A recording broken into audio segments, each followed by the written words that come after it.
He said he was struggling, said he couldn't help with my prescriptions anymore. I nodded and told him I understood. That was at 3:17 p.m. By 7:42, he'd posted a photo with his new Tesla, all shiny and smug in front of their house.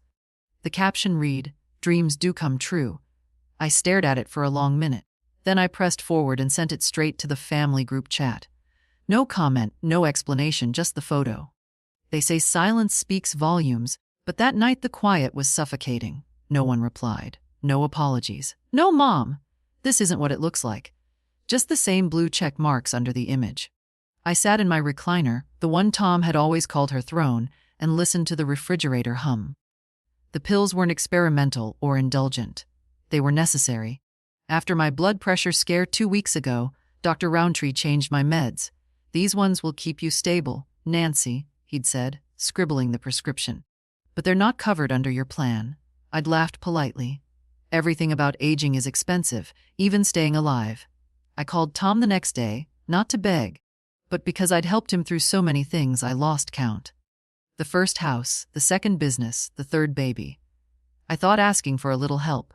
Temporary. Just until I sorted things, wouldn't be asking too much. "I just can't right now, Mom," he'd said, voice tight like it was my fault. He felt guilty. "We're barely getting by, honestly. Everything's gone up. Groceries, gas, the mortgage, trying our best." I told him it was okay. Of course, it was okay. That's what I've said for 40 years. I said it when he crashed my car at 17. I said it when he forgot my birthday 3 years in a row. I said it when he and Melissa went to Hawaii and didn't tell me. I found out through a filtered photo of a coconut cocktail on Facebook. But that night, seeing him grin beside a brand new Tesla like a lottery winner, while I split my pill pack in half with a kitchen knife, that was something else entirely. I stared at the group chat after I sent the photo. My other son Eric read it. So did Lauren, my only granddaughter who still lives in town. No one typed a thing. No dots dancing, just digital silence. I didn't sleep well, I never do really, but this time it was different. It wasn't the usual ache in my hips or the phantom noise of the TV I forgot to turn off. It was a tightness in my chest that came not from my condition, but from something deeper, like being erased. Not rejected, just erased. Forgotten unless I was needed. In the morning, I brewed coffee and didn't add sugar. I sat in the breakfast nook and watched the birds on the feeder Tom had built years ago, back when he still used his hands for things other than typing into a phone. The feeder hung crooked now, just like everything else. Around 9, my neighbor Joan called. She asked how I was feeling, and I told her, "Fine." A word I've worn thin from overuse. Then she said, "Saw your boy's big news, and that's some car."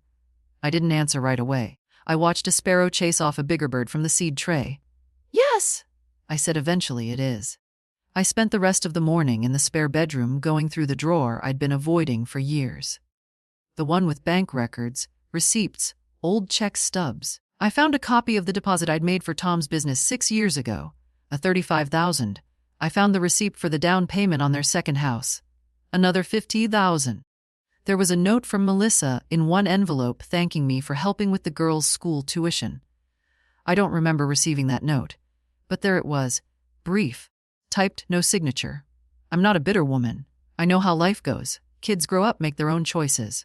But I also know I wasn't just generous. I was useful. And being useful is the closest thing to being loved that some people can manage. I closed the drawer and stood there a moment, hands resting on the cool wood. My joints ached, but something else buzzed just under the skin. A slow, burning clarity, like I'd swallowed a hot truth, and it was spreading, waking up all the parts of me that had gone quiet. No more nodding, no more pretending, and no more splitting pills to make someone else's life more comfortable. The group chat stayed silent for 2 full days. Not a single word. Lauren changed her profile picture, a new selfie with some cafe pastry, but didn't say anything. Eric, who usually sends chain prayers and blurry photos of sunsets, didn't forward a thing. Tom, he read the message within 10 minutes. I know because I sat there and watched the scene check marks pop up. That was all he did. I didn't expect graveling. I've never been the kind of mother who demanded apologies. But something in me hoped he'd at least try to explain. A simple, "Mom, I know how this looks," would have gone a long way. But nothing came. Just digital quiet and the sound of my refrigerator as steady as ever. On the third day, I made soup, not for anyone else, not because someone was visiting, just for me. Chicken and rice, the kind I used to cook when Tom was a boy and came home from soccer bruised and hungry. I always kept it warm for him. Back then, he'd call out from the hallway, "Is it ready yet, Mom?" And I'd laugh. I don't remember the last time he came through that hallway. Around noon, I took a walk to the mailbox. It was warm for October. The leaves on Sycamore Drive had started turning crisp red and gold underfoot. I shuffled slowly, careful on the uneven sidewalk. My legs don't move like they used to. But that day they felt steadier than usual. I stood a little taller. Maybe it was anger. Maybe it was something older than that. Inside the mailbox was a flyer for a car dealership. Lease now, zero down, no payments until January. I stared at it a moment. The irony was so rich it made me smile. That's how they do it now. Finance now, pay later, push the problem down the road. Sounded familiar. When I got back inside, I boiled water for tea and sat in the sunroom. That room's always been my favorite. Quiet, filled with light, like a warm-held breath. I picked up my notebook, the one where I write things I don't want to say aloud. I opened it and wrote with more calm than anger. He said he was struggling, and maybe he is, but he bought the car anyway. That tells me everything. I sat with that sentence for a while, read it back once, twice. Then I flipped a few pages back and found older entries. Scribbles about Lauren's birthday, Eric's last visit, Melissa's diet trends. All neutral, all soft, all filtered through hope. I tore out 3 pages, crumpled them into a tight ball, tossed them into the waste bin. I didn't need them anymore. That evening, Eric called. I almost didn't answer, but the old habit kicked in. "Hey, Ma," he said. "You okay?" I said nothing. "I saw what you sent, that picture." "Still," I said nothing. He sighed. "Look, I don't know what's going on with you and Tom, but maybe don't start drama, okay? It just causes tension." My hand tightened around the phone. "Drama," I said evenly. "I mean, sending stuff like that to the group, that's not your usual style." I waited a breath, then 2. I sent a picture, Eric. No commentary, no accusations. "Yeah, but you meant something by it." "Yes," I said. "I did." He made a noise somewhere between a chuckle and a groan. Okay. But maybe just talk to him privately, like sort it out. I closed my eyes. I did talk to him. He said he couldn't help with my medications. That was the conversation. The car was the answer. Silence. Look, he tried again. "Tom's doing well. Finally, you know how hard he worked. Maybe the car was a reward. So was I." I said, "Come on. I was the reward, Eric. I was the backup plan, the cushion. Every time something went wrong, I paid for the soft landing, and I did it willingly. But now I needed something, just something small." And suddenly he's struggling. He didn't respond right away. "It's not about the money," I added. "It's about what it means when a son tells his mother she's too expensive to help and then celebrates a car that costs more than her health." Eric said, "I don't know what you want me to say." "Nothing," I replied. "That's the point." We hung up soon after. I didn't cry. Not out of pride. Just because there weren't any tears left in that drawer. Instead, I made a list. Not a grocery list, not a birthday list. A list of every dollar I could remember giving over the past 10 years. Rough guesses. I added notes beside them. Wedding deposit, business bailout, emergency dental for Lauren. When I reached the bottom, I counted it all and then laughed. It wasn't the amount. It was the silence that came after each gift. As if kindness was expected. As if I was the furniture, useful, silent, never considered. The sun dipped below the trees, painting long orange shadows across the room. I folded the paper, placed it on the table, and poured myself another cup of tea. For the first time in a long while, I drank it hot. I didn't sleep again that night. Not from anger. That part had cooled. What remained was something quieter, heavier. A kind of weight in the chest that doesn't throb or burn, just sits there, like a stone you swallow by mistake and can't get rid of no matter how many times you try to cough it up. At around 3:00 a.m., I got out of bed and went to the spare room, the one where I keep the file boxes, tax returns, warranty slips, a paper trail of my life, carefully labeled and untouched for years. I turned on the little lamp with the faded green shade, sat down at the folding desk, and started pulling folders. I wasn't even sure what I was looking for at first, but I kept going. Mortgage statements, gift transfers, bank drafts. Most of them with Tom's name on them or Melissa's or both. I flipped through pages the way people flip through old photo albums, only instead of smiling faces and sunlit vacations, it was dollar signs and account numbers. One folder was labeled Home Equity Refi 2014. Inside was the paperwork for the time I refinanced the house so Tom could buy out his partner and keep the business afloat. I remember him sitting across from me at the kitchen table going on about opportunity and legacy. I didn't understand half of it, but I nodded. I always nodded. He didn't keep the business 2 years. Next folder. T. Orman Education Fund. Not for my own children. No, that was for Lauren. Her high school tuition when Melissa insisted the public school wasn't good enough. I paid for it gladly. Lauren was bright, sensitive. She deserved the best. Still does. But now I wondered if Melissa had even said thank you. Another auto loan guarantee, Tom 2017. That wasn't the Tesla, that was the SUV before it. The one he said he needed because the girls were getting bigger and we need something safe for family road trips. I'd never once been invited on one of those trips. I went on like that for over an hour, pulling, sorting, tallying. I wrote the numbers down on a legal pad, a rough total just to see it in one place. It came out to $203,800, $215,800 given over 15 years, quietly, lovingly, without interest, without conditions, not as loans.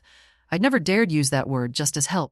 I sat back in the chair and stared at the total. My hands were trembling slightly. I wasn't angry, not exactly. I was stunned.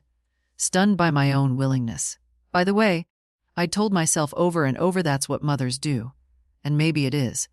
But what happens when the mother gets tired? What happens when she needs help and all she gets is a phone call that lasts 2 minutes and ends with, "Sorry, Mom, I just can't right now." The legal pad was still open in front of me. I stared at that number. Then I turned the page and started a new list, a different kind. What had I received in return? One I wrote, Mother's Day card 2016 said, "You're the glue that holds us together." Printed. No note. 2. Tom's speech at Lauren's graduation. Mentioned Melissa, mentioned his boss. Didn't mention me. 3. Call from Melissa, asked for recipe for Thanksgiving because Tom says yours is the only one worth eating. First and only compliment in 12 years. By the time I got to 6, I stopped. It wasn't helping. That list was shorter, too short, and sadder than the first. I put everything away. Fold her back into the box. Pen on the pad, light off. I stood in the dark hallway for a moment, my hand resting on the door frame. I could hear the refrigerator again. That constant hum, that steady, loyal hum, more consistent than any person in my life. And then I did something I hadn't done in over a decade. I opened the old wooden cabinet in the living room, the one that held my late husband's things. Fred had been gone 17 years, but some of his files were still there. Among them, the deed to the house, original in his handwriting, his name and mine. Not Tom's, not anyone else's, just ours. The house was mine. Still is. Every wall, every faucet, every light switch. The garden that I still tend every spring. The tree out front that Fred planted the week after we moved in. The one Tom used to climb. The house is paid off. No liens, no cosigners, no power of attorney. That last part I double-checked with my lawyer when I had the sense to ask. Tom always speaks like it's his already. When you move out, we'll update the kitchen. After you downsize, we can turn your room into an office. He never says if, always, when, as if I'm a tenant in my own life, waiting for notice. I placed the deed on the table and just stood there looking at it. Fred's handwriting had faded, but it was still firm, deliberate. That was the thing about him. He never said a lot, but when he did, he meant every word. I missed that kind of honesty. I went to bed at 5:00 a.m. and finally slept. Not well, but long enough. When I woke up, the house was quiet, and so was I. There were no texts from Tom, no calls from Eric, just one message from Lauren. "Grandma," she wrote. I saw the photo. "Are you okay?" 3 words, simple, soft, and for the first time in days, I felt something shift. Not in the family, not in the story. In me. I remembered the month I skipped my prescriptions so Toby could finish his therapy. That was 5 years ago when Melissa called crying about the insurance mix-up and how he'd lose his spot if they didn't pay by Friday. "It's just this one time, Nancy," she'd said. "He's finally making progress, please." I remember sitting at the kitchen table with the pill bottle in one hand and my checkbook in the other. I didn't hesitate. I'd been dealing with that same medication for years, and I figured I could get by for a while without it. Just a week or 2, maybe 3, just until they sorted things out. They never paid me back and I never asked. That's the part that gets me now. Not that they didn't repay it, but that I trained myself not to expect it. As if expecting reciprocity from my own family was somehow impolite, too demanding, too dramatic. I found the receipt the other day. It was folded neatly inside a yellow envelope marked Medical 2018. Wonders 6042 paid in full from my account. Melissa's name was written in the 4 section in her tidy, slanted script. Back then, it made me feel included. Now, it just looks presumptuous. I didn't tell anyone when I stopped taking the medication. I didn't want to worry them. That's the joke, of course. Worrying them assumes they were paying attention in the first place. That month was hard. The headaches came first, then the chest fluttering. I remember one night I sat in the bath with the lights off, heart skipping like a scratched record, and whispered to Fred's old bathrobe hanging on the hook. It's okay. I did the right thing. I'm not sure I believe that anymore. In the years since, there have been a dozen other one-time things. Toby's braces, Lauren's summer program, the dog surgery. God, I still don't know why I paid for the dog. That one felt so absurd. I laughed out loud after mailing the check. I'd just gotten off the phone with Melissa, who'd said, "You're really saving the day here, Nancy." Like it was a movie, and I was the comic relief. I remember muttering to myself every day, every time. They never saw me say it. They only saw the envelope arrive. Problem solved again. In church last Sunday, the sermon was about limits. The pastor said, "Even love has boundaries or it becomes bondage." I sat in the back pew with my cardigan folded neatly on my lap and felt those words sit down beside me like a friend, like truth. After service, I stayed behind while the others went out for coffee and donuts. I sat in the quiet building and looked at the stained glass window, the one with the dove and the flame, and thought, I've been burning for years, and no one ever noticed the smoke. That evening, I made a small change. I turned off the autopay on my bank account. Just the one for Melissa's family expenses. A polite name for a monthly transfer I'd been making for 4 years. Originally, it was for daycare, then groceries, then something else. It had grown roots. I logged in, clicked the toggle, and paused. A message popped up. "Are you sure you want to stop this scheduled payment?" Yes. I clicked yes. The screen blinked. The payment disappeared. It was quiet after that. Not just the room. Inside me too. The next morning, Melissa texted, "Hi, Nancy. Just checking if the payment went through. Bank says pending. Can you confirm?" No, hi, how are you? No. "Sorry to bug you. Just a transaction confirmation request." I didn't reply. Not yet. I made my tea, folded the laundry, watered the Alice, let the silence grow legs. By late afternoon, she called. I let it ring and ring and ring. She didn't leave a voicemail. I thought about it while stirring my soup. How many things I'd given up for their convenience. How many quiet of courses I'd offered just to keep the peace. My peace had become their currency, and they spent it freely. That evening, I called my insurance company, asked for a full review of my prescription coverage, spoke to a kind woman named Marka, who walked me through options I didn't know existed. "You might qualify for a supplemental plan," she said, "one that helps with high-tier medications." I asked her to send me the paperwork. I hung up and felt proud, not for saving money, but for doing something for myself without asking permission, without apologizing. The phone lit up again, Melissa. I stared at the screen until it stopped buzzing. Then I typed a message. Not angry, not cruel. "I've stopped the monthly transfer. You'll need to adjust accordingly." I hit send. She replied within a minute. "What happened? Are you okay? Is this about something we said?" I didn't reply. Not yet. I needed them to feel what I've felt for years. Uncertainty. Waiting. Not knowing whether the person you depend on will come through this time. It wasn't revenge. It was a lesson, a boundary. And for the first time, I wasn't afraid of setting one. "We thought you were fine." That's what Lauren said when she finally came by. She stood in the doorway holding a paper bag with almond scones and my favorite lemon yogurt, like offerings at an altar she wasn't sure still existed. It had been nearly 2 weeks since the Tesla photo, since the group chat went silent, since I stopped answering Melissa's messages. Lauren was the only one who showed up. Not out of obligation, I think, but out of confusion. She stepped inside, looked around like something might have changed. Everything was the same, of course. My house doesn't change much anymore. The mail still stacks up neatly on the hallway table. The kitchen clock still ticks a little too loudly. But maybe I changed. Maybe that's what she sensed. I brought snacks, she said, lifting the bag. Thought you might like something sweet. I nodded and motioned for her to sit. I poured tea, set the plate between us, and watched her try to smile like this was any other visit. After a few polite sentences, weather, school, her latest exam, she said it softly. Carefully, "Grandma, are you okay?" It would have been so easy to say yes. I'd said it 1,000 times, but this time I didn't. I looked at her and said, "No, I'm not." She blinked, her cheeks flushed a little. I don't think she was expecting honesty. Most people aren't. "I needed help," I said. "And your father said he couldn't, then bought a car that cost more than my house did." Lauren looked down at her hands. "I didn't know," she murmured. I believed her. That's the worst part of all this. The way I kept them all comfortable. Comfortable not knowing, not asking, not wondering. I kept quiet so long it became a kind of curtain they didn't even realize was there. And now they were startled when I pulled it back. "I've always thought you were just fine," she said, repeating it like it might make more sense the second time. "You never complained." "No," I said I didn't.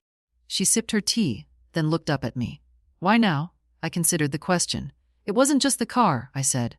It was the ease with which he said no, like I was some stranger asking for a loan, and the ease with which he celebrated himself, like I hadn't helped him get there.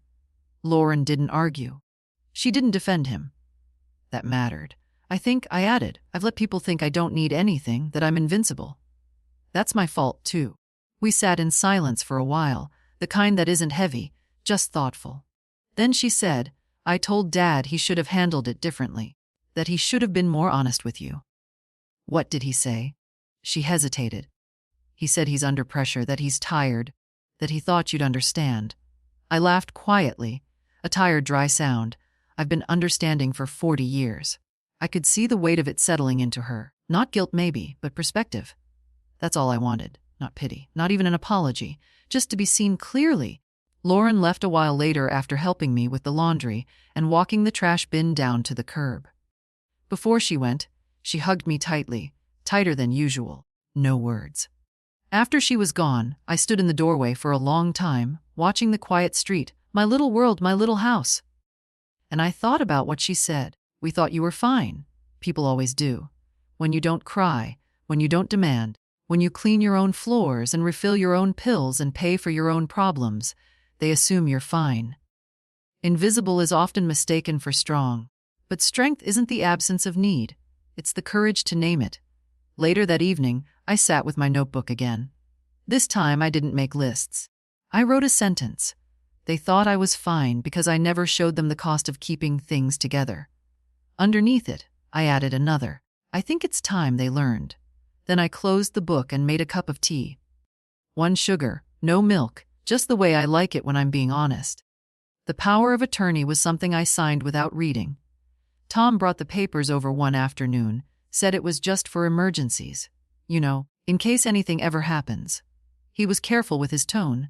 Soft, reasonable. "It'll just make things easier," he said. "No decisions without your say, of course." I was 69 then, still driving, still shoveling my own driveway, still doing the crossword in ink. I didn't think I'd need protecting, but the way he framed it, protective, almost reverent, I signed. I wanted him to feel trusted, like the man of the family now that Fred was gone. I didn't think much about it again until last week when I found the papers tucked behind a stack of insurance statements. There it was, my signature. Shakier than I remembered, but clear. His name listed below as authorized to manage, transfer, and access all financial assets. I stared at that page for a long time. Longer than it takes to boil an egg. Maybe longer than I'd stared at his baby face the day he was born. It hadn't occurred to me that I'd given him full access to everything. Not just in case I got sick, not just in emergencies, always at any moment. I don't think he ever abused it. I have no evidence he touched a cent I didn't know about. But now I wondered, did he feel entitled because of this paper? Did he talk to the bank like he already owned my future? I put the kettle on and pulled out my address book. Flipped through until I found the number for Anita Myers, my lawyer since Fred died. She was the one who helped with the estate back then. A calm, steady woman with clear eyes and no time for nonsense. She answered on the second ring. Anita, it's Nancy Blake. I need to review some old documents. There was a pause. Everything all right, Mrs. Blake? I told her yes. Then no, then yes again, and then I said, I think it's time I put a few things back in my own hands. We scheduled an appointment for the next day. That night, I pulled out my banking statements, looked for patterns, found them, recurring payments I'd forgotten I even approved, a family internet account billed in my name, a landscaping service Melissa insisted on, just until they got settled, and a monthly transfer labeled emergency fund. His, not mine. I circled each one in red. In the morning I dressed carefully. Navy blue skirt, gray cardigan, the pearl earrings Fred gave me for our 25th. I wanted to walk into that office not like someone asking for permission, but like someone reclaiming what was hers. Anita's office was quiet. Soft yellow light, a faint smell of lemon polish. She looked older than I remembered. Or maybe we both did. We went through the documents one by one. I asked her to revoke the power of attorney. Not suspend, revoke entirely. She didn't blink. You're sure? She asked once, flipping pages with practiced fingers. I'm sure, then I added. And I'd like to update my will, but not today. I want to think first. Take your time, she said. You have more of it than you think. We signed. She stamped. I left the office with a folder in my purse and a quiet sense of gravity in my chest. Not fear, just the weight of a decision no one else could make for me. At home, I made lunch, a sandwich and a cup of soup. Nothing fancy, but for the first time in weeks it tasted good. Not because the food was different, because I was. Later that afternoon, the phone rang. Tom, I let it go to voicemail. Then it rang again. Melissa, I let it go. Then Lauren. I picked up. Hi, sweetheart. Grandma. Are you okay? Yes. I'm just not picking up for people who want to manage my life but can't manage a conversation. There was a pause, then a soft laugh. I get it. I didn't explain, didn't offer excuses. She didn't press. That's the thing about Lauren. She listens without trying to fix. She's the only one who doesn't treat my quiet like a challenge to overcome. After we hung up, I stepped outside to water the mums. The hose was stiff from the cool air, but it worked fine. My knees ached, but I bent down anyway. Took my time, felt the dirt under my nails. When I looked up, the sun was already low, casting long shadows across the lawn. I stood there a moment, watching the wind move through the trees, and thought, this is what it feels like to live on your own terms. No noise, no begging, just space and the choice to protect it. My name is still on the house title, I checked. I went down to the county records office myself, stood in line behind a woman arguing about a fence and a man trying to register a boat. When my number was called, I handed over my ID and asked for a copy of the deed. The clerk, a polite young man with a red beard and thick glasses, tapped at his keyboard for a while, then turned the screen to show me Nancy Elaine Blake. He read aloud. Sole owner, no liens, no transfers. Last recorded activity was in 1998. I nodded. Could I get that printed? He printed it and slid it across the counter. Here you go. All yours. I walked out holding the paper like it was something holy because Tom speaks about this house like it's already his. He doesn't say it outright. No one ever does. But he drops it in little ways. When we redo the porch, we'll finally put in that bench. When you move into assisted living, we'll turn your room into a guest suite. We, not me, not you, we. That word used to comfort me. Now it presses. I remember the first time he mentioned the idea moving me somewhere smaller, more manageable. Said it would be easier for everyone. For who exactly? He didn't say, but the way he looked at the kitchen, at the hallway, at the attic, it was like he was already measuring furniture. That was 2 years ago. Back then, I laughed it off. Now, I realize he's been waiting patiently, like someone waiting for a table to clear. But the table isn't clearing, and I'm not going anywhere. I sat on the porch that afternoon, deed folded in my lap, and watched the neighborhood kids ride their bikes down the sidewalk. 2 boys racing, a girl with pink tassels on her handlebars following behind. Determined not to be left out, I smiled. For a second, I let myself remember when Tom was that age, knees always scraped, hair sticking up in the back, full of questions and complaints. He used to love this house. Called it the castle, said he'd never leave. Funny how teaches people to want more. Bigger, sheenier, newer. That Tesla probably smells like nothing I've ever owned. But the truth is, I don't want a new car. I want peace in my own home. I want to finish my life in the house where I built it. That evening, I pulled out the box of family photos. Not the ones in frames, the real ones. The old prints bent at the corners, out of focus. I found one of Tom sitting on the front steps with a popsicle in his hand, his socks bunched down around his ankles. He was 7, smiling wide. I stared at that face a long time, wondered how it became this man who looked through me like I'm a to-do list. I don't think he's cruel. I think he's blind to what it means to hold someone's life in your hands. I've held his since the day he was born. And now he acts like I'm just in the way. The next morning I called Anita again. I want to make a note in the file, I said. About the house. She understood without asking. You want it locked down? Yes. We scheduled a time. I brought the deed and she added a line to the paperwork. Retains exclusive right of residence. Not to be sold, transferred, or altered without express written consent. Simple words, but powerful. Back home I taped a copy of the deed inside my kitchen cabinet. Just a reminder. Not for anyone else, for me. Because when they come, and they will, with more suggestions, more gentle nudges, more conversations framed as what's best, I need to remember this. I am not a guest here. I am not temporary. I am not someone waiting to be moved aside. This is my home, my floorboards, my chipped tile, my garden that grows better than theirs because I don't rip it out every season looking for perfection. This house has outlived 2 dogs, 3 fridges, 1 marriage, and most of my friends. It knows me, it fits me, and I will not be guilted out of it by anyone, not even my own son. Mom, don't be dramatic. That's what Tom said when he finally called. His voice was tight, clipped at the edges, the way it always gets when he thinks he's the reasonable one in the room. It was early evening. I just poured myself a cup of tea and was sitting by the front window watching the neighbor's dog chase leaves across their lawn. When the phone rang, I let it buzz 4 times before answering. Hi, Mom. He said like it was any other Tuesday, like the last few weeks hadn't happened. I didn't say anything, so I noticed a few changes, he continued. Melissa said you stopped the monthly transfer, and I tried to log into the bank account to check something. But it said I'm not authorized anymore. He paused like he expected me to jump in and offer reassurance. I didn't. Is something going on? I sipped my tea. Yes, I said simply. Another pause. Okay, he said slowly. Can we talk about it? I just think maybe things are getting out of proportion. I laughed softly. Out of proportion to what? He sighed. To what's actually going on. I mean, you're obviously upset about the car, and I get it. But you get it. I do, he said. But Mom, I'm allowed to make purchases. It's not about not caring. We've had a hard couple of years, and I just wanted something for myself for once. And I asked for help with my medication, I said calmly. Once. That's not fair, he snapped. You know, we've always appreciated everything you've done for us, but that doesn't mean we're obligated. No, I said, it doesn't. And I'm not obligated either. Not anymore. Mom, come on, he said, tone shifting again, softer now, more coaxing. Why are you doing this?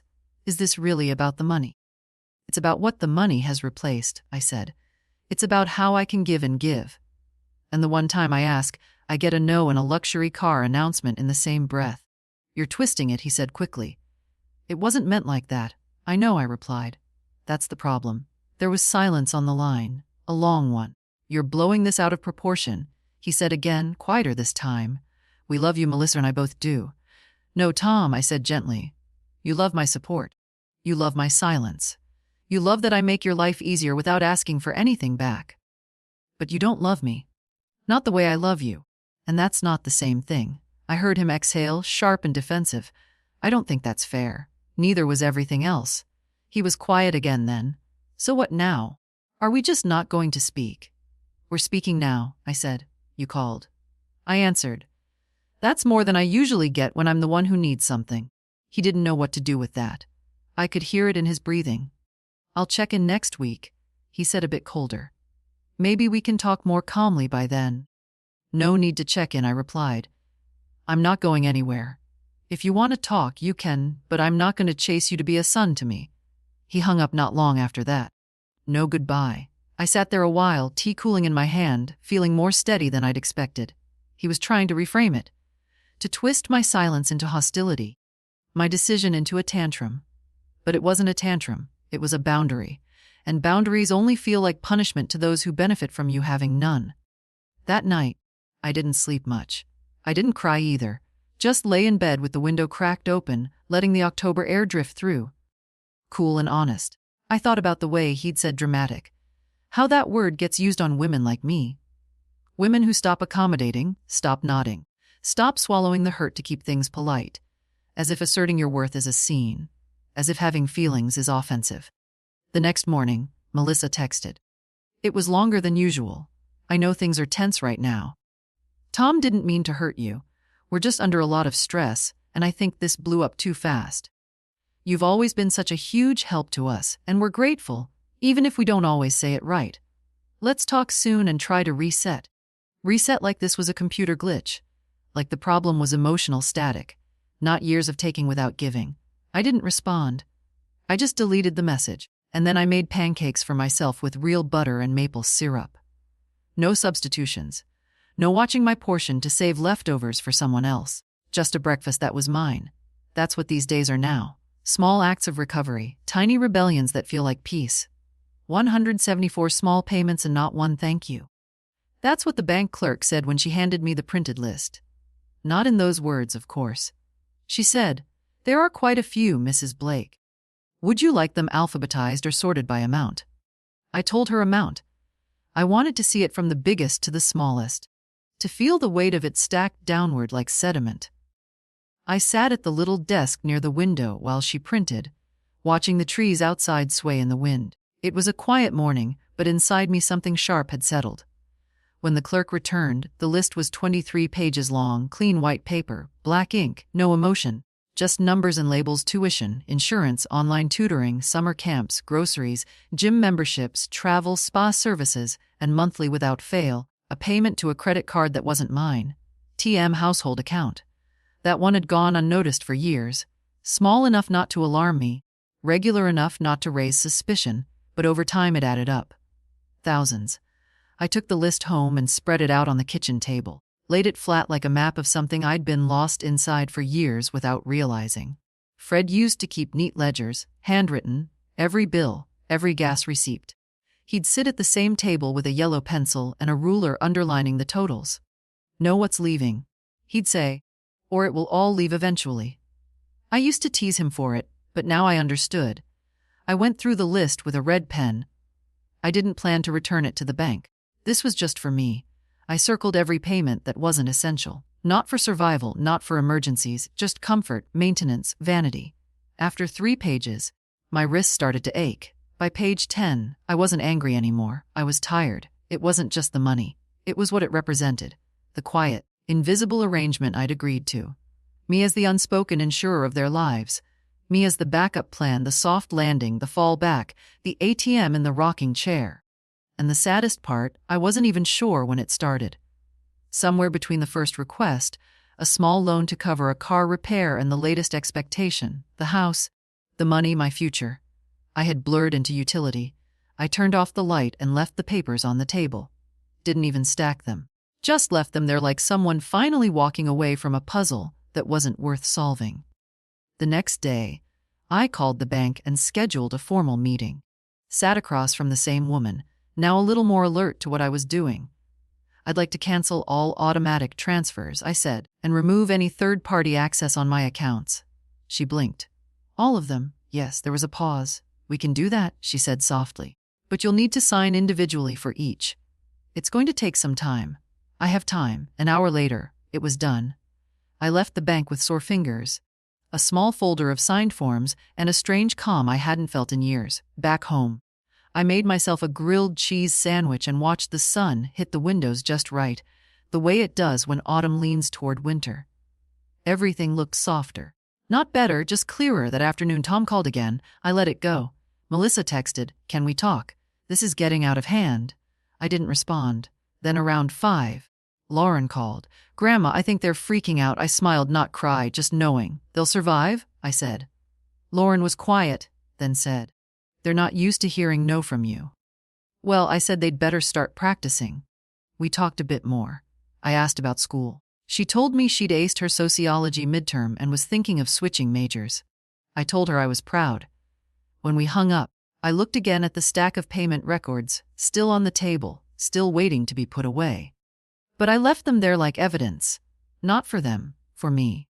When did I stop being a person and start being a wallet? I asked myself that while folding laundry, holding a towel that had been washed too many times, thin at the edges. It used to be part of a wedding gift set. I remember unwrapping it with Fred at the old house before this one, before the kids. Back when things were still being built, families, homes, hope. Somewhere along the line I became useful. Useful is a dangerous thing for a woman. It creeps up slowly, wrapping itself around your worth like ivy. It looks like love. It sounds like trust, but it's not either of those. It's dependence, it's convenience. At first, it felt good to be needed to write a check and watch the relief flood across Tom's face. To help Melissa with the girls and hear her say, "I don't know what we'd do without you." They meant it. I think they did. But over time, the words stopped. The gratitude faded. The help turned into habit. The habit turned into expectation. And I vanished somewhere in between. I used to love holidays. Thanksgiving was my favorite. The cooking, the laughter, the chaos of everyone crowding into the kitchen, the girls helping with the pies, Tom carving the turkey like he was on a stage. I'd stand at the sink afterward, elbow deep in dishes, exhausted but full. Now they make plans without asking. Last year I found out they'd gone to Melissa's sister's house, 2 states away, because it just made more sense logistically. They sent me a photo of the table. No message, just the image. I ate a sandwich that day. I think the shift happened gradually. First, it was can we borrow, then it became we'll need, and eventually it was go ahead and take care of it, Mom. The house. Mine. But it might as well be theirs in the way they speak. You should repaint the bathroom. It'll help with resale. Resale as if I'm the tenant and they're the brokers. They don't ask how I am. They ask what I can do for them, for the kids, for the schedule, for the budget. I was the one who made birthday cakes from scratch, who drove in snow to pick up forgotten school projects, who mailed packages with neatly folded sweaters and handwritten notes. Now I'm the emergency contact for people who never check in unless something's broken. I wonder if Melissa knows my favorite color or what song Fred and I danced to at our wedding. I wonder if Tom remembers the name of my childhood dog, or if Eric knows that I once dreamed of owning a bookstore. It's easy to ignore someone who doesn't ask for anything. I thought being low maintenance was a virtue. I wore it like a badge. She's so easygoing. She never complains. She's always there. But you know what happens when you're always there? They stop checking if you want to be. They just assume you will be, that you should be, that you have nowhere else to go. But I do. I have myself. I found an old journal the other day, tucked behind the sewing kit in the hall closet. Inside were pages I'd written when the kids were small, notes about their first words, recipes I wanted to try, ideas for a small reading room I never built. And in the middle, this line, "Remember, Nancy, you are not just what you give." I don't remember writing it, but there it was in my handwriting, as steady and sure as it used to be. I closed the journal and pressed it to my chest, sat with it a long while. Later, I wrote it again on a new page just to see how it looked now after all these years. It still holds. I made myself a promise that night. No more giving to be seen. No more agreeing to be kept close. No more confusing usefulness with love. They will have to learn to reach out without their hands open. And I will learn to sit quietly and wait, not for need, but for care. For once, I won't fill the silence. Let them feel it. The night I ate dinner alone in the house, I paid for twice. I watched Tom's wife post a photo of their anniversary dinner, white tablecloth, candlelight, lobster tails. Melissa in a low-cut dress she never wore to family gatherings. The caption read, 12 years, 3 kids, 1 Tesla. We're just getting started. Just getting started. I sat at my kitchen table, same one I'd had since Fred and I bought this house, and stirred my soup, lentil from a can. I'd added extra carrots like I always do. The kind of small improvement no one notices, but that makes everything better if you pay attention. There was no music playing, no phone calls to interrupt me, just the rhythmic ticking of the clock above the stove, and the sound of my own breathing. I stared at that photo for longer than I should have. Not because of the car or the lobster or even the dress, but because not one of those 12 years she mentioned included the word thank you. I paid their first rent when they moved in together, covered part of their wedding, bought the crib for their first baby. They thanked me for each at first cards, flowers. Melissa once baked me lemon bars. But after the third year, it all stopped. The gifts became habits. The help became silent and I became background. They built a life with bricks I handed over. Now they pose in front of it like they laid the foundation alone. I closed the app and finished my soup. Later, I washed the dishes, wiped the counters, checked the locks. My routine doesn't change just because theirs does. As I passed the hallway mirror, I caught a glimpse of myself. Not in any dramatic way. Just enough to notice. The same woman, a little thinner, still upright, still here. The house was quiet, painfully so. But it was mine, all of it. The floor beneath my feet, the cabinets I once painted yellow, the window Fred had insisted would face the best light. No one else had a key. No one else could claim it. And yet somehow I'd let myself feel like a guest.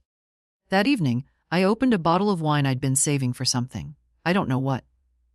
Guest that never came. Maybe, or a celebration that never happened.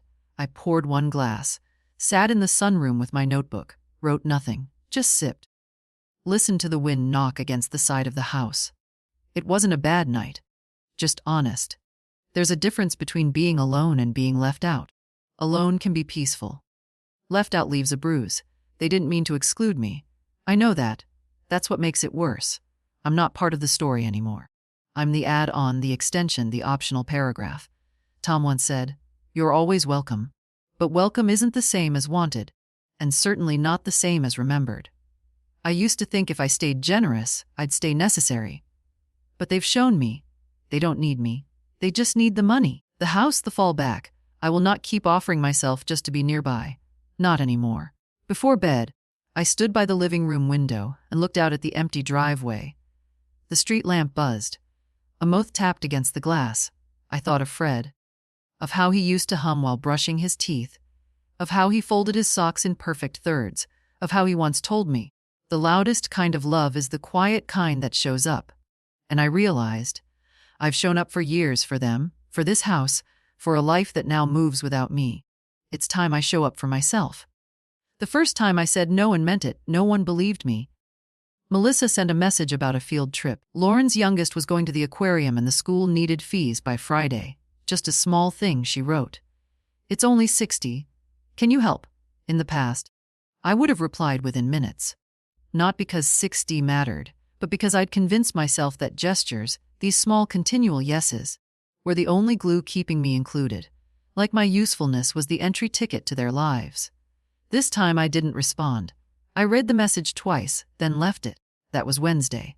On Thursday, she followed up. "Hey, just checking you saw the message, the aquarium thing. No worries if not." I still didn't reply. That evening, Tom called. He opened with his usual careful tone. "Hey, Mom, got a minute?" I said I did. "We're just trying to coordinate some things for the girls, and Melissa mentioned you might be helping with the aquarium trip. Did you see her message?" I said I did. He waited then. "So were you planning to take care of that?" I said no. Silence. "Okay," he said slowly. "Has something going on?" "I just said no," I replied. "That's all." He let out a quiet exhale, the kind you don't think people can hear over the phone. But I've been listening to his silences longer than he's been forming words. I heard it clearly. The disappointment, the confusion, the slight insult. "Mom, it's just 60. I know." I said it's not about the amount. "Then what is it about?" "It's about the fact that you only ever call me when there's a transaction to be made. It's about the fact that I've said yes so long you've mistaken it for obligation." "That's not fair. It's not meant to be." I said it's meant to be true. He didn't argue. Not right away. I think he knew better by now. The line between my patience and my clarity had shifted. I wasn't angry. I wasn't even defensive. I was done explaining. Eventually, he said, "We just thought you'd want to help." "I do want to help," I said. "I always have, but I also want to be asked, not expected. I want to be spoken to like a person, not an institution. And I want you to notice me when I'm not handing you something." He said he'd talk to Melissa. I told him he didn't need to. I wasn't looking for mediation. I was drawing a line. We hung up soon after. No warmth, no resolution, but no more pretending either. The next day I got a card in the mail from Lauren. No text, no email, a real envelope. Inside, a note in her slanted handwriting. "Grandma, I saw what happened. I'm sorry they don't get it. I do. Thank you for every single time you said yes. I see it now. I really do. There was no money in the card, no photo, no request. Just words, just love. I pressed the card to my chest, sat with it in my lap. Let it be enough. Because sometimes enough isn't a feast. Sometimes enough is being seen. That afternoon, I went through the hallway closet, pulled out a stack of old boxes labeled for later and just in case. Inside were things I'd kept for the kids. Heirlooms, books, letters, pieces of Fred's handwriting. I'd saved it all like a museum of memory, thinking one day they'd want to walk through it. But now I saw it differently. Some of it I kept. A few items went into a drawer marked for Lauren. The rest I packed away with a new label. Mine. Not to be passed down. Not to be inherited, just to be held for as long as I'm here. That evening I made a pot of chili, enough for one. I lit a candle not for romance or guests, but because the room deserved warmth. I set the table properly. Cloth napkin, real fork, glass of water instead of my usual mug. I ate slowly, not to savor the food, but the fact that I'd chosen all of it. The boundary, the silence, the dignity of sitting alone without apologizing for it. When the dishes were done, I wrote in my notebook. Today, I said, no, the world didn't end. But something else did. The belief that I have to be small to be loved. Then I turned out the lights and slept without waiting for anyone to need me. There's a kind of silence that doesn't feel empty. It feels earned. That's what the house has become now. Not a place waiting for noise, but a space filled with my own breath, my own pace. The sound of the kettle whistling, the creak of the hallway floorboards, the occasional tap of wind against the windows. Nothing sharp, nothing demanding. I used to dread silence. I'd turn on the radio or call someone, even just to hear them talk about the weather. Now I let it settle. Let it move through the rooms like a guest who respects the walls. In that quiet, I've started noticing things again. The way light slants across the dining table at 4 in the afternoon. The scent of soap after I wash my hands. The exact moment when tea cools just enough to sip. I don't miss the noise. Not the kind they brought anyway. Tom hasn't called since our last conversation. Melissa sent one more message. Something careful and polite. A request to revisit our dynamic. I read it, then archived it. I'm not angry, just not interested in redefining a relationship I was the only one maintaining. I think they believe I'm punishing them. I'm not. This isn't retribution. It's release. I've stopped waiting for apologies that aren't coming. Stopped hoping for recognition from people who look at me and see obligation instead of history. It's strange how much of my life I spent hoping to stay close, bending, softening, giving more than I had just to stay in the picture. But now that I've stepped out of it, I realize the frame was never mine. It belonged to them. I was just the background. Not anymore. I've started walking again. Not far, just around the block past the school. Through the small park where the leaves pile up this time of year. I nod at the same woman every morning. Gray coat, brown boots, small dog who hates squirrels. We don't speak, we don't need to. There's comfort in being seen without being asked for anything. One afternoon Lauren called. No reason, just a soft, Grandma, and then talk about school, a new book she'd found, a soup she'd tried and hated.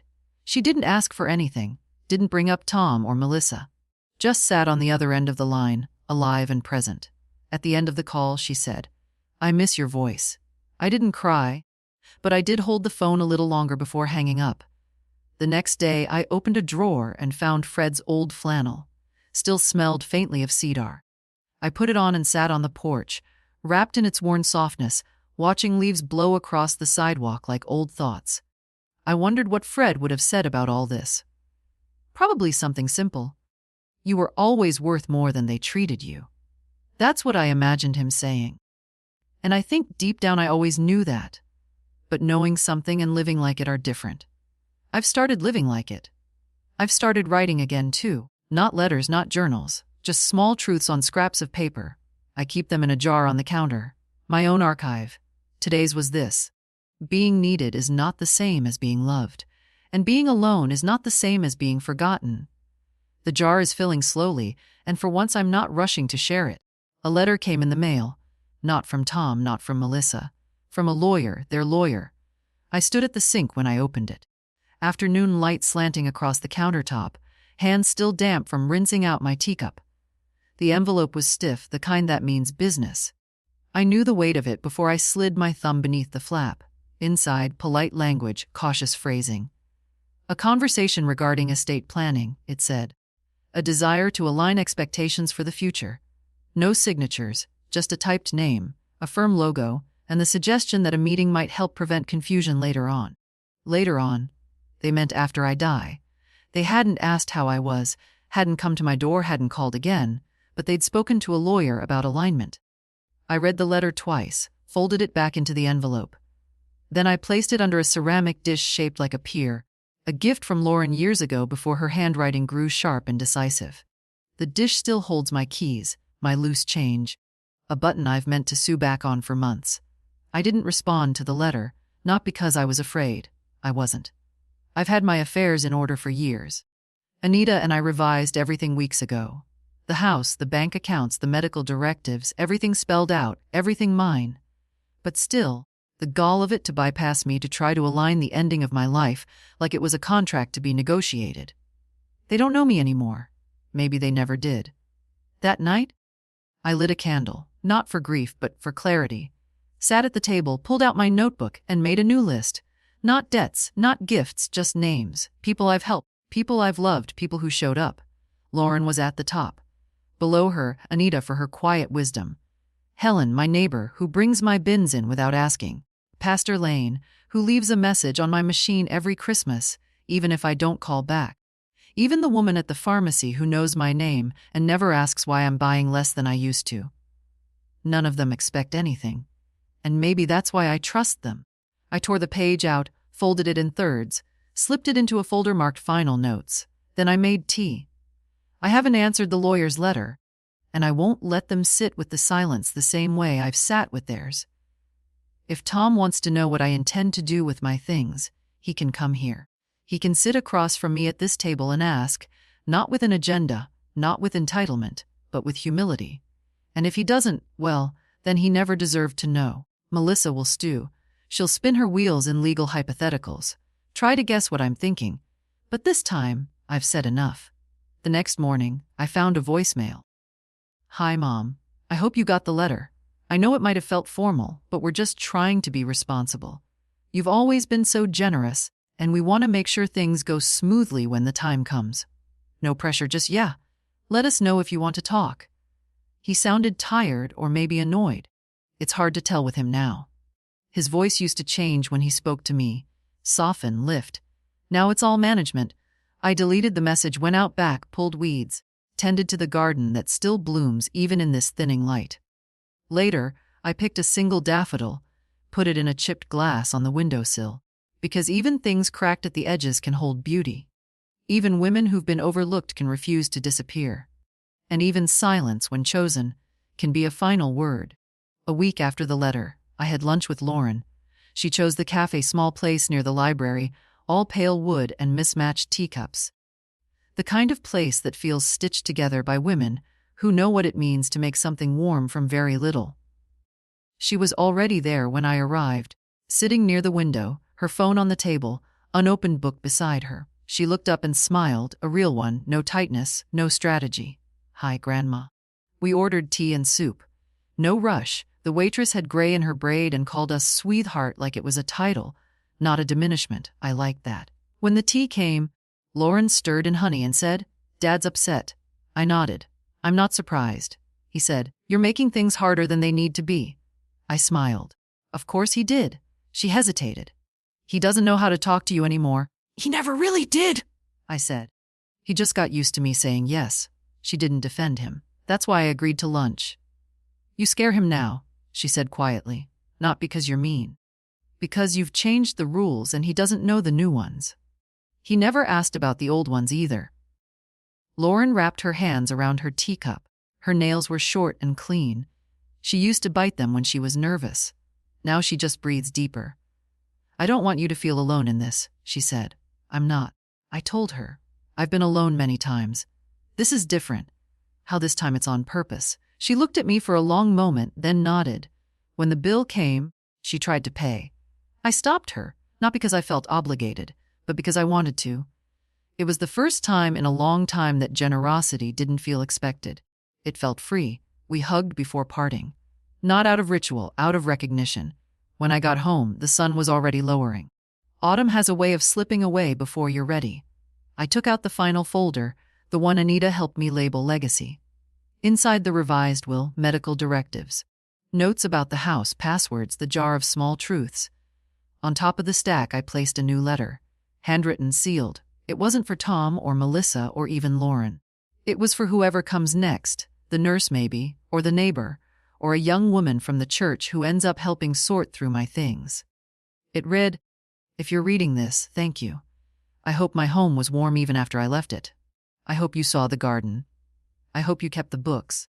If you find a chipped mug with a gold rim, that was Fred's. Use it well. And if you ever wonder who I was, know this. I was someone who gave until she realized giving wasn't the same as being loved. And then I lived the rest of my days on my own terms. Quietly, clearly, fully." I folded the letter, slipped it into the folder, put it away. Later that night, I stood in the doorway of my kitchen and listened to the silence. It didn't feel like absence. It felt like presence of something I'd waited a long time to come home to myself. So here's what I'll say to anyone still reading, still listening. If you've spent your life being useful, being agreeable, being the one who always says yes, it's not too late to stop. You can set down the weight. You can ask for nothing and still be worthy of everything. You are not a problem to solve or a role to play. You are a person, a whole one. And if this story spoke to you, share it. Not for me. For every woman still sitting in a quiet house, wondering if anyone ever saw her at all. They deserve to be seen, so do you?